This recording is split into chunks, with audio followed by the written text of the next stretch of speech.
Hello everyone, welcome back to my channel. This is Pramila Yadav.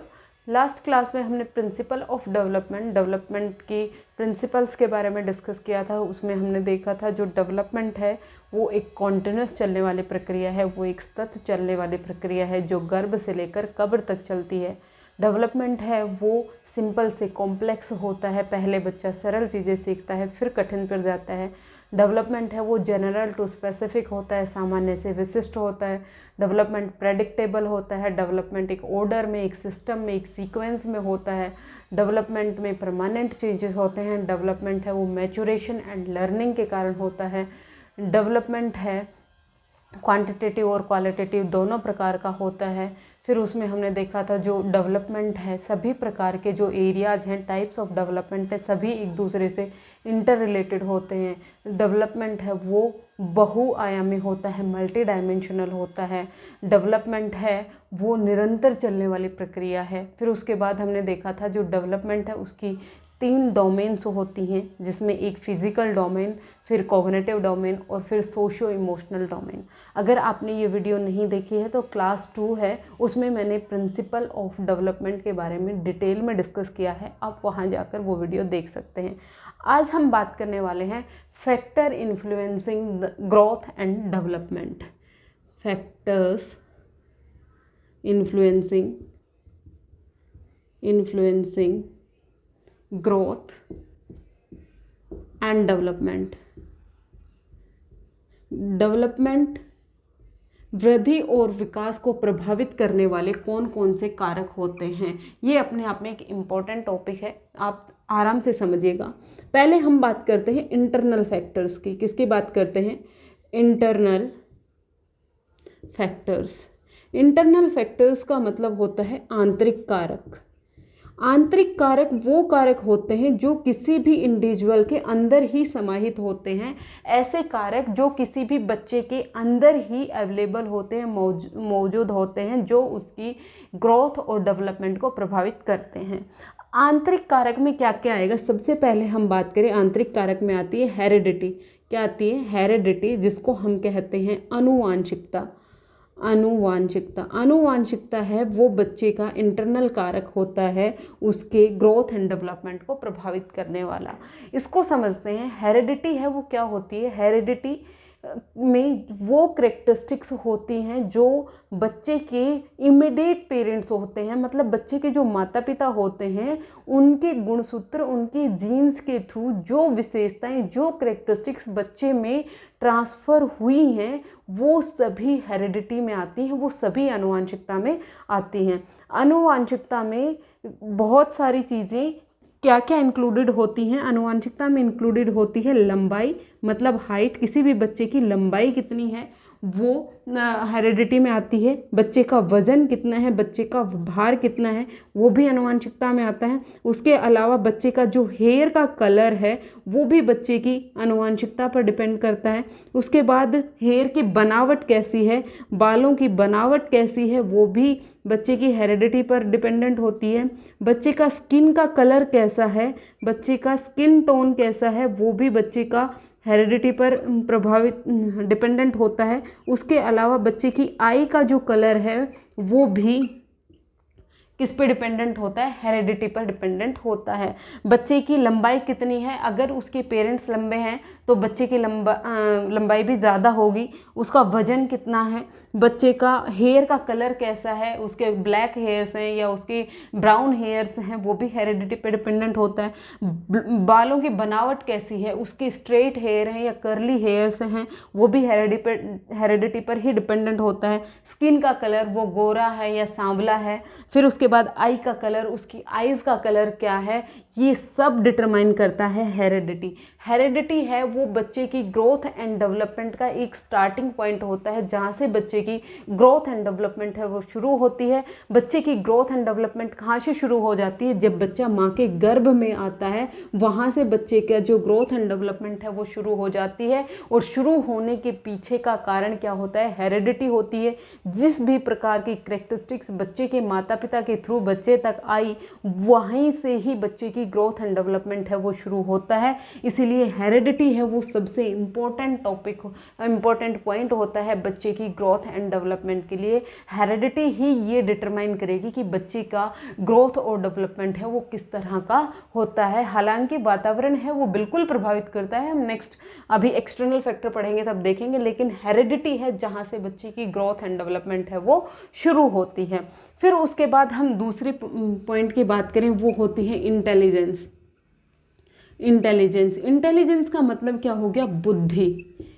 बच्चे में किस प्रकार की बुद्धि है? बुद्धि का मतलब है बच्चा सही टाइम पर सही डिसीजन ले पाता है या नहीं ले पाता, वो अपने समाज सोसाइटी के साथ एडजस्ट हो पाता है या नहीं हो पाता, उसकी थिंकिंग कैसी है, उसकी रीजनिंग कैसी है, ये सभी इंटेलिजेंस में आता है, सब कुछ बुद्धि में आता है। तो बच्चे की समायोजन करने की क्षमता, थिंकिंग करने की क्षमता, रीजनिंग करने की क्षमता, सही टाइम पर सही डिसीजन लेने की क्षमता इंटेलिजेंस में होती है। और ये जो इंटेलिजेंस है वो बच्चे की ग्रोथ एंड डेवलपमेंट को प्रभावित करता है। कुछ बच्चे ऐसे होते हैं जो सही टाइम पर सही डिसीजन लेते हैं, उनका जो ग्रोथ और डेवलपमेंट है वो बहुत अच्छे से हो पाता है, लेकिन कुछ बच्चे इसमें उतना अच्छे से नहीं कर पाते, तो उनका जो ग्रोथ एंड डेवलपमेंट है वो डिलेड हो जाता है।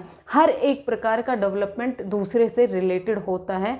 इसका मतलब क्या है? जहाँ पर बच्चे का कोग्निशन लगना है, जहाँ पर बच्चे की कोग्निटिव डेवलपमेंट की बात हो रही है, इंटेलिजेंस का मतलब जहाँ पर बच्चा अपना कोग्निशन लगा रहा है, जहाँ पर बच्चा अपना कोग्निशन बेहतर तरीके से नहीं लगा पाएगा, अगर बच्चे में इंटेलिजेंस नहीं होगी तो वो बच्चे के सामाजिक नेचर को भी प्रभावित करेगा, बच्चे की जो सोसाइटी है, जो उसका सोशल सर्कल है उसको भी प्रभावित करेगा, उसके भाषा के विकास को भी प्रभावित करेगा, और उसका जो मोरल डेवलपमेंट है उसको भी प्रभावित करता है। तो सभी प्रकार के जो डेवलपमेंट है वो एक दूसरे से इंटर रिलेटेड होते हैं, ये हमने प्रिंसिपल ऑफ डेवलपमेंट में पढ़ा था।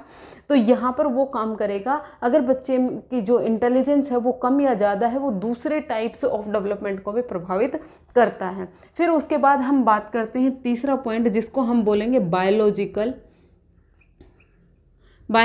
फैक्टर। बायोलॉजिकल फैक्टर कौन से होंगे? जैविक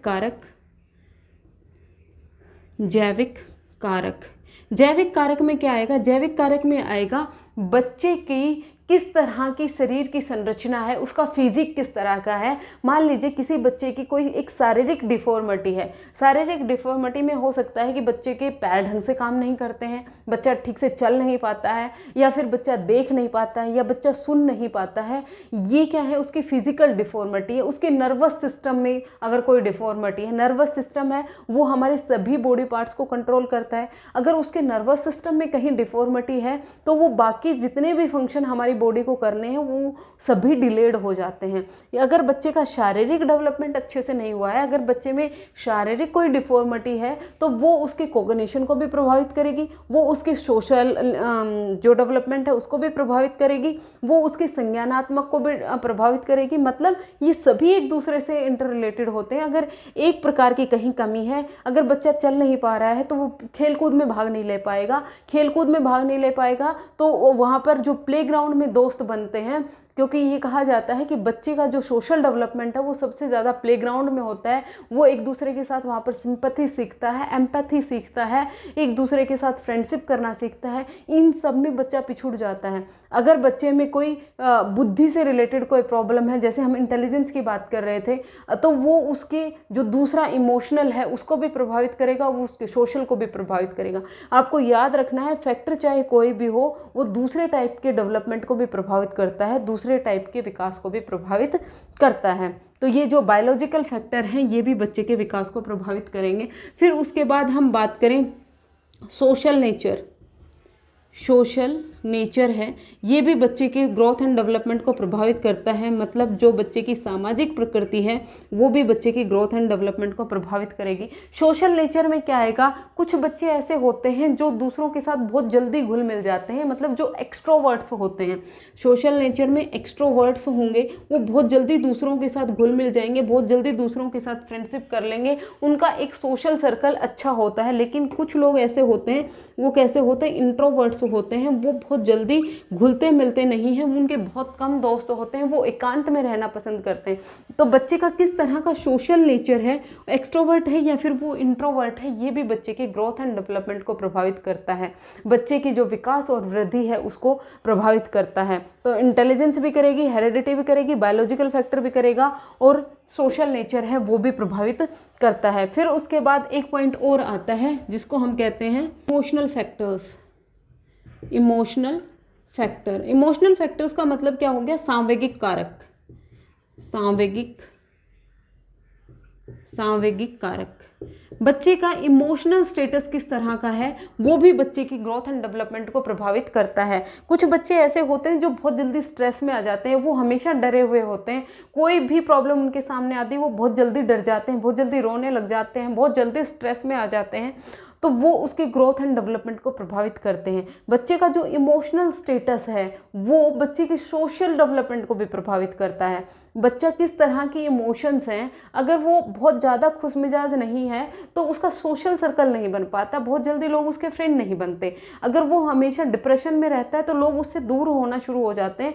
तो अगर बच्चे का इमोशनल फैक्टर्स में कहीं प्रॉब्लम है तो वो उसके सोशल को भी प्रभावित करता है, वो उसके मोरल को भी प्रभावित करता है, वो सही से जजमेंट नहीं कर पाता है। जब हम इमोशनल होते हैं जब हम किसी भावनाओं में बहे हुए होते हैं तो हम कोई एक सही डिसीजन भी नहीं ले पाते, मतलब वो बच्चे के कोग्निशन को भी प्रभावित कर रहा है।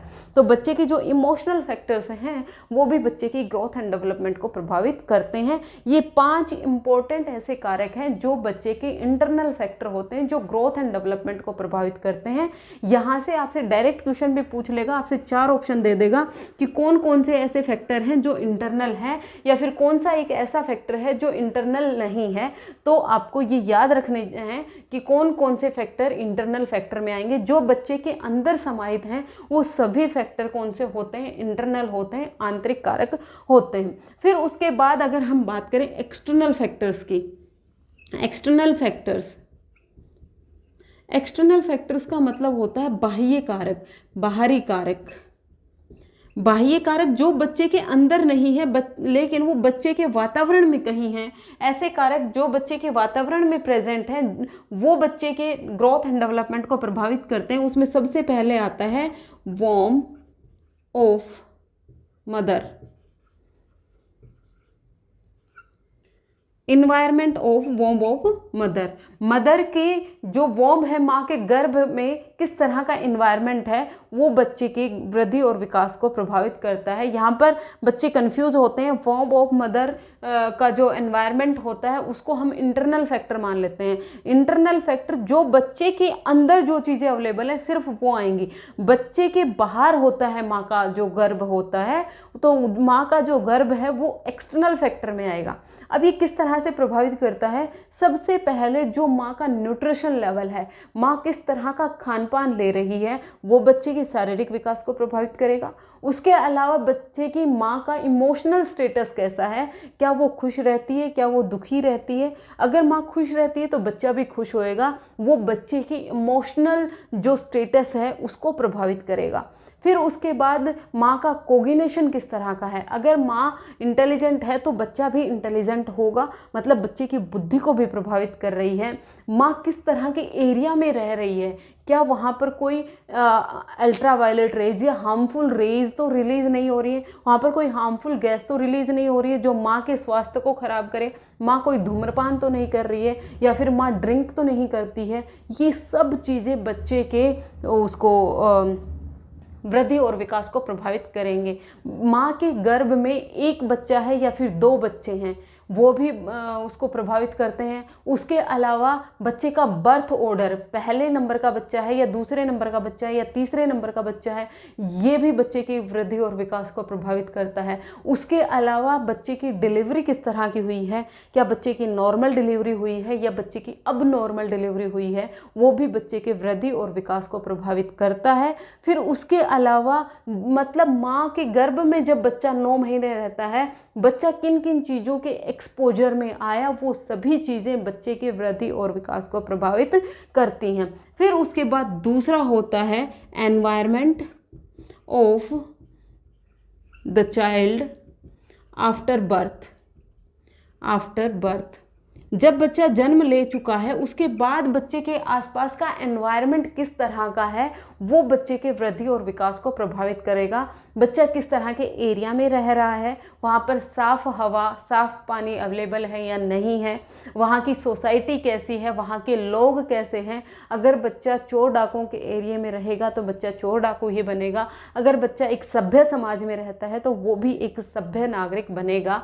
उसके अलावा बच्चे का जो खान पान है उसको किस तरह का खाना खिलाया जा रहा है, क्या उसको एक पौष्टिक खाना खिलाया जा रहा है या उसे चिप्स कुरकुरे पैक्ड फूड खिलाया जा रहा है, वो भी बच्चे के ग्रोथ एंड डेवलपमेंट को प्रभावित करता है। उसके अलावा बच्चे के दोस्त कैसे हैं, बच्चे का सोशल स्टेटस कैसा है, वो भी बच्चे के डेवलपमेंट को प्रभावित करता है। उसके अलावा कहीं बच्चे का कोई एक्सीडेंट हो जाए बर्थ होने के बाद, बच्चे का कोई भी एक शारीरिक डिफॉर्मिटी आ जाए, मान लीजिए बच्चे की दिमाग में कहीं चोट लग गई तो बच्चे की जो बाकी जितने भी डेवलपमेंट है, चाहे वो शारीरिक हो, चाहे वो मानसिक हो, चाहे वो सांवेगिक हो, वो हर तरह से प्रभावित करते हैं। उसके अलावा बच्चे का धर्म क्या है, बच्चे की जाति क्या है, बच्चे का संप्रदाय क्या है, ये भी बच्चे की वृद्धि और विकास को प्रभावित करता है। मोस्ट इम्पॉर्टेंट आपको याद रखना है कि बच्चे की जाति क्या है, बच्चे का धर्म क्या है, बच्चे का संप्रदाय क्या है। जैसे हम धर्म से लेके चलें, जो हिंदू बच्चे होते हैं उनकी लाइफस्टाइल अलग होती है, उनका कल्चर अलग होता है, तो वो उसके ग्रोथ एंड डेवलपमेंट को प्रभावित करता है। जो मुस्लिम बच्चे होते हैं उनका कल्चर अलग होता है, वो उनका ग्रोथ एंड डेवलपमेंट आपको अलग तरीके का ही दिखाई देता है। मतलब यहाँ पर जाति धर्म और संप्रदाय है वो भी बच्चे के ग्रोथ एंड डेवलपमेंट को प्रभावित करती है। सबसे इम्पोर्टेंट जो गवर्नमेंट और ऑर्गेनाइजेशंस होती हैं वो भी बच्चे के वृद्धि और विकास को प्रभावित करते हैं। यहाँ पर हमें लगता है कि गवर्नमेंट है वो थोड़े ना बच्चे की वृद्धि और विकास को प्रभावित करेगी। ऐसा होता है, गवर्नमेंट किस तरह की पॉलिसीज़ निकाल रही है, गवर्नमेंट किस तरह की डेमोक्रेसी का फॉलो कर रही है या नहीं कर रही है, ये सब चीज़ें हैं वो बच्चे के वृद्धि और विकास को प्रभावित करती हैं। जैसे हम यूक्रेन वॉर की बात ले लें, वहाँ पर बच्चों का क्या ही ग्रोथ एंड डेवलपमेंट हो पाएगा, क्योंकि वहाँ की जो गवर्नमेंट है वो बच्चों का प्रोटेक्शन नहीं कर पाई। वहाँ पर बच्चे एक अलग ही तनाव में रहेंगे। जिन बच्चों ने जन्म से ही बमबारी देखी है तो उनके दिमाग में कहीं ना कहीं वो तनाव रहेगा, भय रहेगा, डर रहेगा कि क्या पता कब कहाँ से वार हो जाए, कब कहाँ से उनके ऊपर आकर बम गिर जाए। तो इन सब चीज़ों का प्रभाव पड़ता है। बच्चे के पेरेंट्स का आपस में रिलेशन किस तरह का है, क्या बच्चों के पेरेंट्स में आए दिन झगड़े होते रहते हैं तो बच्चा उसी तरह की चीज़ें सीखता है अपने एनवायरनमेंट से। क्या पेरेंट्स हैं उनका डाइवोर्स हो चुका है, वो एक सिंगल पेरेंट के साथ रह रहा है या फिर वो दोनों पेरेंट्स के साथ रह रहा है, वो एक जॉइंट फैमिली में रह रहा है या फिर वो न्यूक्लियर फैमिली में रह रहा है, ये सब चीज़ें बच्चे के वृद्धि और विकास को प्रभावित करती हैं। वृद्धि और विकास को प्रभावित करने वाली ये सभी चीज़ें कोई बहुत ज़्यादा एक्सटेंट तक प्रभावित करती हैं, कोई स्मॉल एक्सटेंट में प्रभावित करती हैं, लेकिन जिन भी चीज़ों के एक्सपोजर में बच्चा आता है वो हर एक चीज़ है वो बच्चे के वृद्धि और विकास को प्रभावित करती है। बच्चे के वृद्धि और विकास को प्रभावित करने के लिए इंटरनल और एक्सटर्नल दोनों ही कारक, एक्सटर्नल कारक में मेनली क्या आता है, वातावरण आता है, एनवायरनमेंट आता है, और जो इंटरनल फैक्टर्स होते हैं वो हेरिडिटी से रिलेटेड होते हैं, वो आनुवांशिकता से रिलेटेड होते हैं। आनुवांशिकता है वो फिक्स्ड होती है, कॉन्स्टेंट होती है, उसमें कोई भी चेंज पॉसिबल नहीं होता है, क्योंकि एक बार जब बच्चे का कंसीव करती है माँ, तब जो माता पिता की कैरेक्टरिस्टिक्स जीन्स के थ्रू जो बच्चे में एक बार आ गई वो हमेशा के लिए आ गई, वो उसमें चेंज पॉसिबल नहीं है। लेकिन एनवायरनमेंट है इसमें चेंज पॉसिबल है, हम चाहें उस तरह का एनवायरनमेंट है वो बच्चे को दे सकते हैं। ये हमें पता है कि जो बच्चे का डेवलपमेंट है उसमें हेरिडिटी और एनवायरनमेंट दोनों का प्रोडक्ट होता है, ये दोनों से रिलेटेड होते हैं, ना तो सिर्फ हेरिडिटी और ना तो सिर्फ एनवायरनमेंट जो बच्चे के ग्रोथ एंड डेवलपमेंट को प्रभावित करेगा। दोनों ही कारक होते हैं बच्चे की वृद्धि और विकास को प्रभावित करने के लिए। तो होपफुली आपको इंटरनल फैक्टर और एक्सटर्नल फैक्टर हैं वो दोनों क्लियर हो गए होंगे। कौन कौन से इंटरनल फैक्टर में आएंगे, वो किस तरह से बच्चे के डेवलपमेंट को प्रभावित करते हैं, कौन कौन से एक्सटर्नल फैक्टर होते हैं जो बच्चे की वृद्धि और विकास को प्रभावित करते हैं। नेक्स्ट क्लासेस में हम अब स्टेजेस ऑफ डेवलपमेंट की बात करेंगे, इन्फेंसी की बात करेंगे, चाइल्डहुड की बात करेंगे, एडोलेसेंस की बात करेंगे। ये सब हम 1 बाय 1 डिटेल में डिस्कस करने वाले हैं। होपफुली आपको आज की क्लास पसंद आई होगी। अगर आपको ये वीडियो अच्छी लगी तो आप लाइक एंड शेयर कर सकते हैं। आज के लिए इतना ही, मिलते हैं नेक्स्ट क्लास में फिर से। Thank you very much.